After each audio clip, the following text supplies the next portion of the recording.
Headlines आपने जानी, आपको बताएं आज हम अरकान पार्लियामेंट से सुप्रीम कोर्ट के मखसूस नशिस्तों के हवाले से मालूम करेंगे। आइए आपको दिखाते हैं। आज हम सुप्रीम कोर्ट के फैसले के बारे में पार्लियामेंटेरियन से जानेंगे कि आया मखसूस नशिस्तों की तकसीम दीगर जमातों में होनी चाहिए या नहीं, पार्टियों में तकसीम होनी चाहिए या नहीं होनी चाहिए। देखिए, मैं जब एक चीज़ पे अदालत का फैसला आने वाला है तो जो अदलिया कहेगी वो होना चाहिए।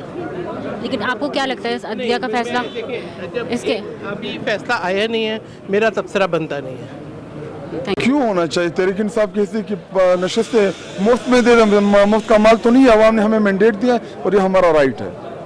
सर, लेकिन अदालती फैसले के हवाले से आपकी क्या राय है? जी, अदालती देखें, अदलिया को हमेशा वो फैसले करने होते हैं जिससे उसका वकार भी बुलंद होता है और अवाम का अदलिया के ऊपर एतमाद भी बहाल होता है, और अच्छी अदलिया वही होती है जो अवाम को रिलीफ देती है। मैटर कोर्ट में है तो लेट द कोर्ट डिसाइड, लेकिन आइन को फॉलो करना चाहिए।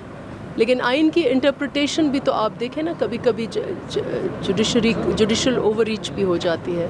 जैसे 63A का था जिसमें हमारे अख्तियारात जो हैं वोटिंग के वो छीने गए हैं एक जजमेंट के तहत। तो आई होप कि the constitution is followed in the letter and. ज़्यादातर पार्लियामेंटेरियंस का यही कहना है कि हम अदालत के फैसले का इंतज़ार करेंगे और जो भी अदालत का फैसला होगा उसका एहतराम किया जाएगा।